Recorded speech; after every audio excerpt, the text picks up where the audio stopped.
Hello, good morning, ladies and gentlemen. Welcome to today's European Session Market Outlook. You're with Martin Panev, Chief Account Executive and Trading Analyst, GDMFX. North American markets, yesterday, the Dow and the Nasdaq. The Nasdaq pretty much no movement, almost 20 points down on the industrial index. The Dixie index is also down just a little bit. Housing starts yesterday. In Canada, year-on-year, 13.2 thousand better than the expectations, and Governor Poloz speech yesterday. Canada could theoretically follow the lead of other countries that have recently gone to negative interest rates in order to stimulate the economy. That's a departure from 2009 when the bank said its theoretical lowest possible interest rate was 0.25%, because to go lower would have been incompatible with the certain financial markets, such as money market funds, for instance. Currently, the bank has no current intention to lower the interest rate so much. Yesterday, USD Canadian dollar 70 pips up, dropped to a new 11-year low for the loonie. USD Swiss franc 80 pips down, USD Japanese yen 35 pips down. Those were the major movers yesterday for the US dollar. 10-year note auction and retail sales on Friday. This is for the North American markets. For the European markets, the German DAX 30, 230 points down yesterday. French CAC 40, 80 only. The GDP year-on-year, as expected yesterday and as at previous, at 1.6%, month-on-month as well, 0.3. French trade balance came out a little bit positive, and exports and imports as well. The European Central Bank looks set to continue to support the economy as the Eurozone is upswing, broadens, and strengthens. Eurogroup Chief Jeroen Dijsselbloem said yesterday. The ECB has been accommodative, supportive for the economic recovery, and I think the main message today is that they will continue to do as long as it's necessary. This is what Mr. Dijsselbloem told reporters on the sidelines of an economic conference. Growth had returned to all Euro area countries except Greece, and is expected to improve for the next year. This is another thing he added. He also said that the deflation was not a threat to the currency bloc. However, inflation, investment, and credit flows were still too low. With regards to the market, the euro dollar 50 points up yesterday versus the pound 60 versus the Aussie 150 versus the loonie 160 points up yesterday versus the Japanese yen 20 and the Kiwi 60 pips up yesterday.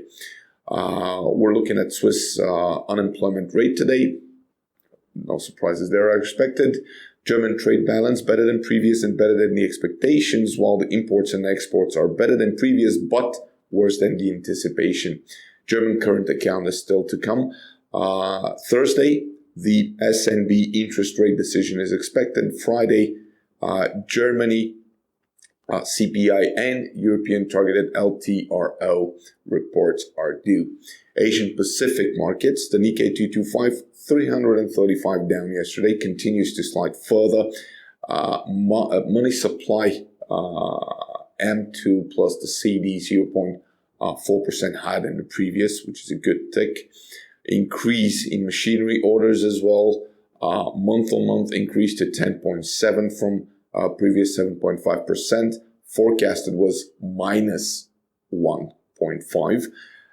And year-on-year rose to 10.3% from previous minus 1.7, forecasted 1.4. Machinery tools orders year-on-year rose to minus 17.9 from previous 23. The China PPI year-on-year minus 5.9 as expected and previous, month-on-month better than the forecast and 0.3% better than the previous. Now at 0%, CPI year-on-year 0.1 better than the forecast and 0.2% better than the previous. Now 1.5%. Asian stocks fell ahead of China inflation data, with the regional benchmark index headed for a 2-month low. as the cheapest iron ore prices on record weighted on commodity producers. A relatively eventful Asian session with a host of mixed economic data released across the Asian regions. While Japan's core machinery orders came up quite strong and saw an impressive jump, Australia's consumer sentiment data dipped sharply in the reported period.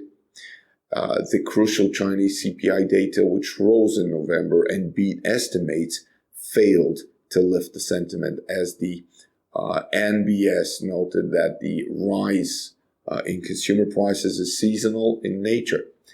The consumer prices in the world's second largest economy ticked high in November, coming at 1.5% year on year against 1.3% booked in October. Markets had predicted an increase of 1.4% for November. So we have the money supply in China year on year, new loans for November, and foreign bond investments and foreign investment in Japan stocks for today. By the end of the week, we have reports coming out during the weekend on Saturday.